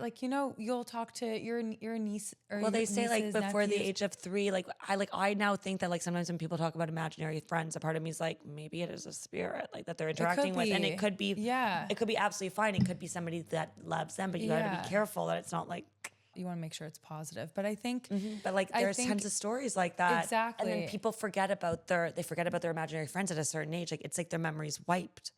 Well, I just think, yes, it does feel like it just kind of vanishes and goes away. I really think there's a time where people are it's there's a part of childhood where there's no inhibition, there's no caring about what other people think. But then you see that shift in kids where all of a sudden they're what's my friend doing? What's going on there? And it like that openness and that ability to receive messages like that goes away. And so there's something I feel you're less in touch with your intuition because now that you have so many thoughts in your head about other things that don't matter. Yeah, and what's proper and how we should behave. And we have, as kids, you have parents or your caregiver, whoever. I think, as a kid, you have all these rules all of a sudden imposed on you. And so it's natural to kind of like lose that connectivity, I think, with the spiritual in the way that I think kids can. And so in the story with Diana, I feel like the element of her having Down syndrome, there is like a developmental difference. Interesting. And I just feel like she has this superpower and it's never gone away because she's never been normal at like a normal kid. She never lost the ability to connect with the other side.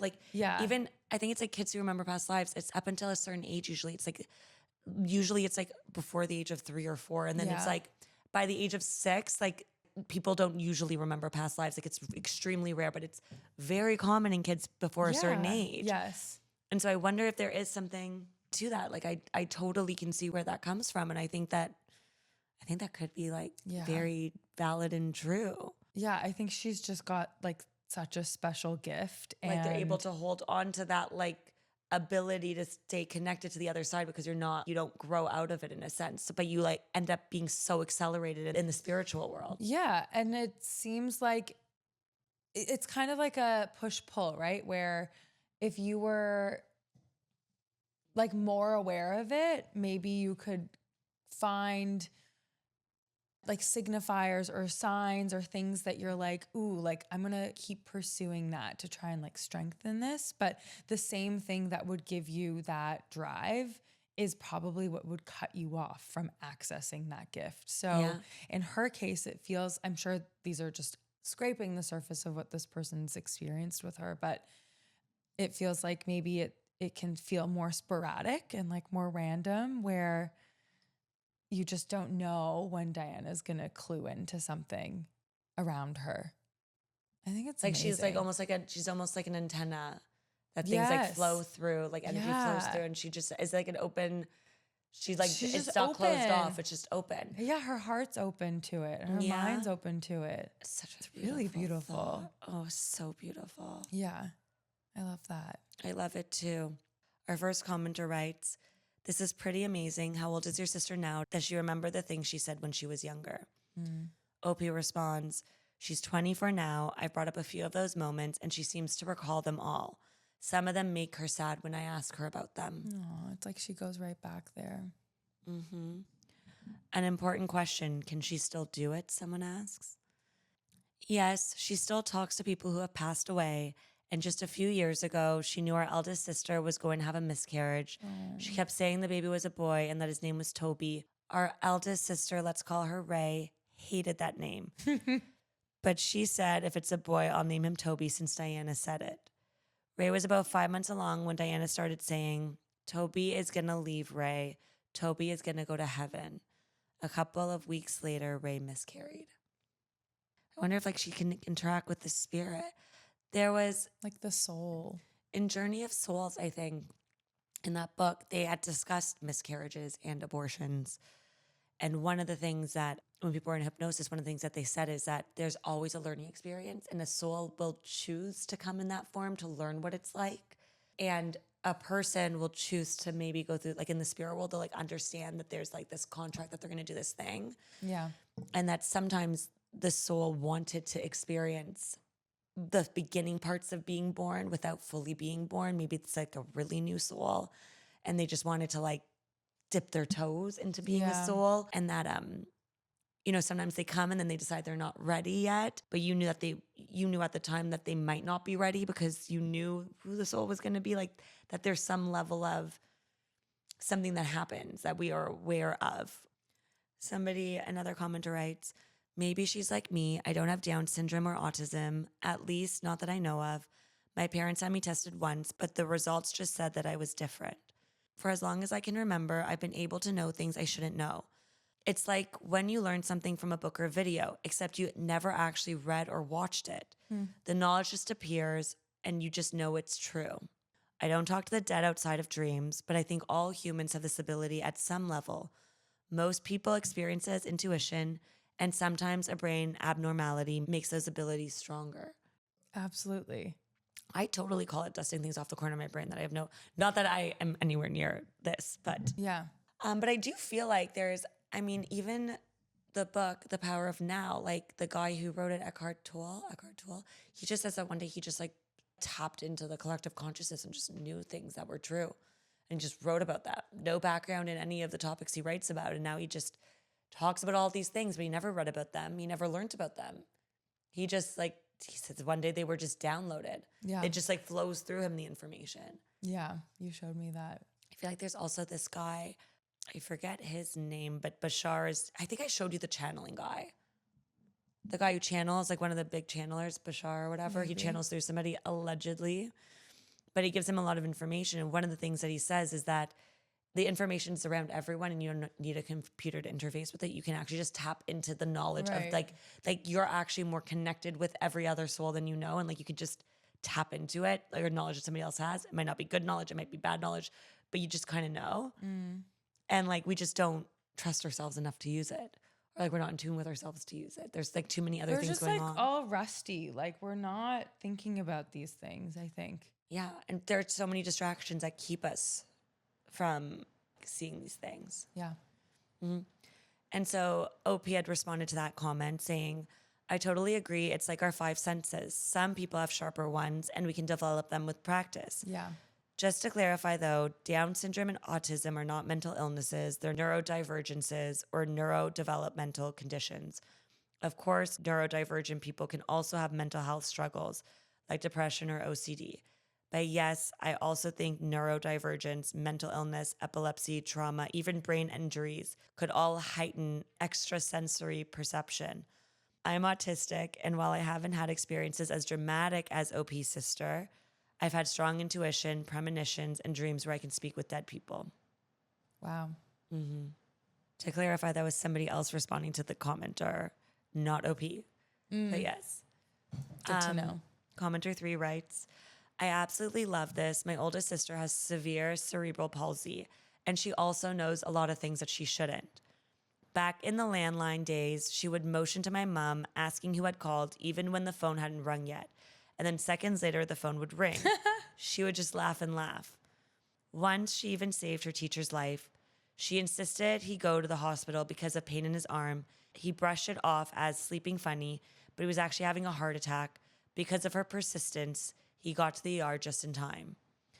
She can't walk or talk, but she's always found a way to make herself understood. Much love to you and your family. That's beautiful. Crazy.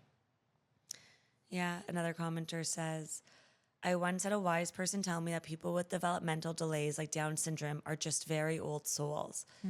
They said this world is a school for souls and that people with Down syndrome have already learned the usual hardships and lessons. So when they come back, they choose super difficult mode to learn new ones and advance further. I choose to believe that to be true. That's very beautiful and poetic. Wow. Our last comment here, somebody writes, wow, my brother is 15 and also has Down syndrome. Ever since he was little and even now, he'll have what looks like full-on conversations with himself. The creepiest is when he suddenly stops mid-sentence, looks towards the corner and says, oh, hi, Nan. Both of our grandmothers have passed away. Reading this has made me wonder. Wow. Who's he talking to? So when you started with this story and the title of it, I mentioned telepathy tapes. Yeah. Okay, tell me about, I never like fully listened to them, so tell me about them. Well, I feel like I'm just dropping all the podcasts now. Yeah, good. We can maybe, if they're, maybe SEO will like find the people who like those podcasts too, if it relates. But continue, relates. So this follows this person that's trying to get to the bottom of all these different people from all different parts of the world who have kids that are nonverbal or very limited in their ability to speak, and they are able to telepathically communicate with their like people that are very close to them or nearby. And so Does it go both ways? often the person can has spent enough time with their nonverbal children usually to understand what they're saying, or it's like they're able to develop in other ways. Like they have letter boards that they can signal to, so they can spell things out. They just can't verbalize. And But does it go, my question more so is is it that they can read other people's minds, or can they also plant conversations into, can they also communicate outwards? Is it a two-way phone conversation with somebody who is verbal? With their parent, does the conversation go two ways? I think so, yes. I think the parent can understand But maybe what doesn't they're trust saying. themselves fully? Well, the biggest thing is that I guess they can say it out loud, but I guess my question is, when they think something in their head, does the nonverbal, do they know? Yes. Can they read their minds? Does it go the other way? They know what they're saying. They can understand their thoughts. And so there's oh my God, that would be scary. Yes. Somebody understanding all my thoughts. Gosh. Harrowing stories where, on one hand, it's I can write numbers on a sheet, and this child usually can see those numbers, even if I'm writing them down in another room. But there's another scenario where someone was subjected to domestic violence and was protecting their, thought they were protecting their children from seeing that or knowing about it. But this child could knew what this person was thinking about and what they were struggling with, which is wild. Also, if you're struggling with anything, your child would know about everything going on in your head.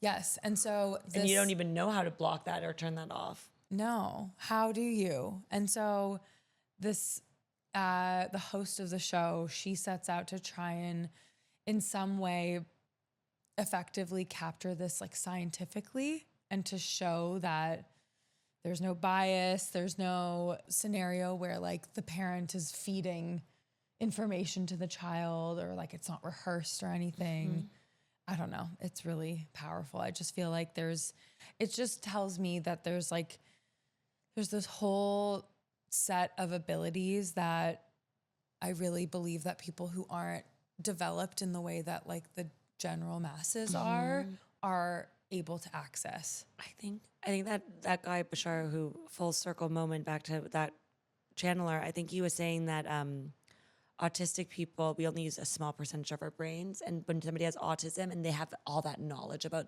highly specialized, that it's showing us what our brains are capable of. Yeah.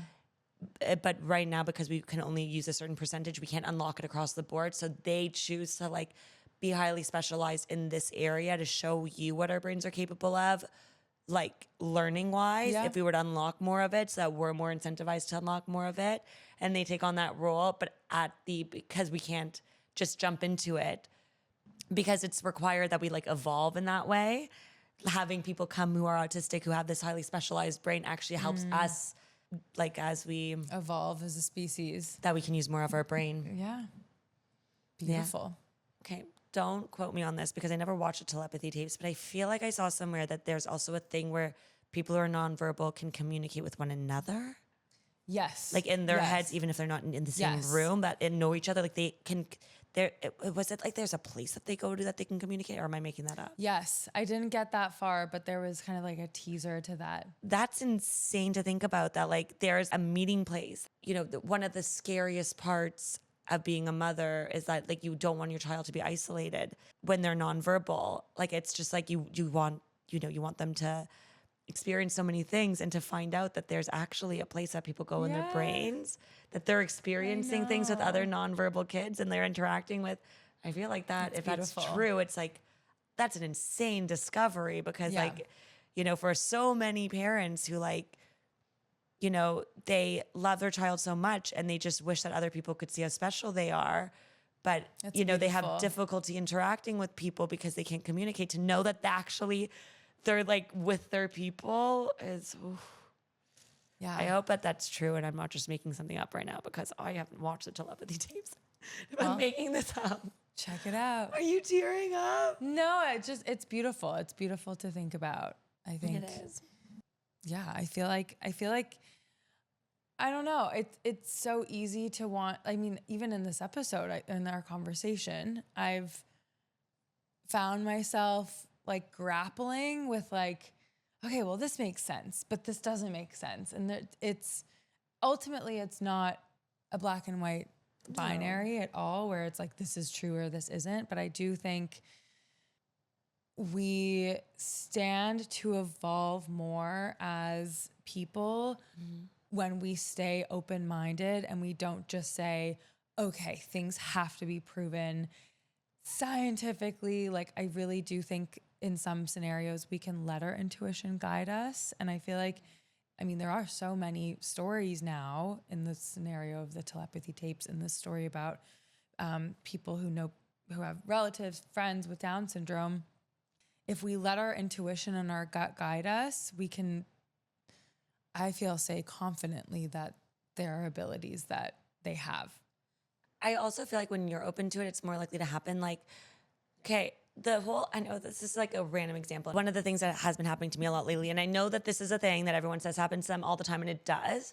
But like now it's been happening, like the more that I'm like, yeah, it's because I'm a witch, which, Mom, I'm sorry that I keep on saying I'm a witch. I don't actually think I'm a witch. Don't worry. But the more that I say that, the more that it happens. Like when I think about somebody and I go to text them, I literally will do something, put down my phone, and I'll pick it up and I'll get a text from them. Like they'll text me because I just had the conversation open. Yeah. Like literally just happened with my friend Caitlin twice, who also said that she wants to come on, so y'all might meet her. But the other day she called me and I didn't see her missed call, but I had texted her. And then I was like, wait, did you call me? And she was like, yeah. I was like, my phone was on Do Not Disturb. I didn't even know you called me. I just thought of you. And then again, a second time, like yesterday, I went to text her and I texted her and she was like, did I call you? Because I had opened up the phone to call you. And then somebody called me. She's like, did I accidentally call you first? And so she's like, I literally got interrupted as I was about to dial you. Did I dial you? Is that why you texted me? I'm like, no, I just thought of you. Wow. And like, that's been happening to me. Yeah. I would say now like 3 times a week, which is like significant. A little bit more, like that's a little bit more than just, oh, what a coincidence. Yeah. But it keeps happening to me now. And I'm like, I know we're all connected, but then you hear about like these stories of people connecting telepathically. And then you hear these stories about people connecting like far apart, like these kids potentially connecting who can meet and discuss things in some capacity. And you're like, there's got to be more to it. Yeah. Very cool. All right. So wrapping up, Kelsey, how are you feeling? I feel like, what's your tagline? Like, keep your eyes open and your mind open more. I don't have a tagline. Did you just make one up for me? It was like, keep your eyes open, and your mind even more open, or something like that. No. Okay, well then. Do I have a tagline I don't know about? Maybe I thought you had a tagline, but I don't know. I think I love our conversations because I feel like they just encourage me to view things differently, assess them from all different angles. It's something I love to do. And you really brought the fun stories today. This was fun. I'm glad you enjoyed them. Yeah. I had so much fun recording with you. I always have fun recording with you. I feel like now you're a staple guest and I love that. And you've been so generous with your time and I thank you so much. And of course, to anyone listening, if you enjoyed, please like, share, comment. Yes. Find Overheard online on all platforms. Yeah. Erin, I can attest, puts in a ton of work editing, cutting together this content for you to all enjoy it. So please go engage. Let me just be her hype woman for a second. She's the best. She works tirelessly. She is host, producer, researcher, editor, and all the other things. This is a one-woman show. So give her some love, please. Thank you. Thank you. And I swear I am like nose deep in the comments. I am like, what is it? Nose deep? Is that the word? Eyes deep? Knees deep? Knees deep. I am knees deep in the comments. So I will try my best to get back to you if you inbox me or message me your stories or comment on these stories. I love to hear it. I love to get into the weeds. And until next time, bye. Bye.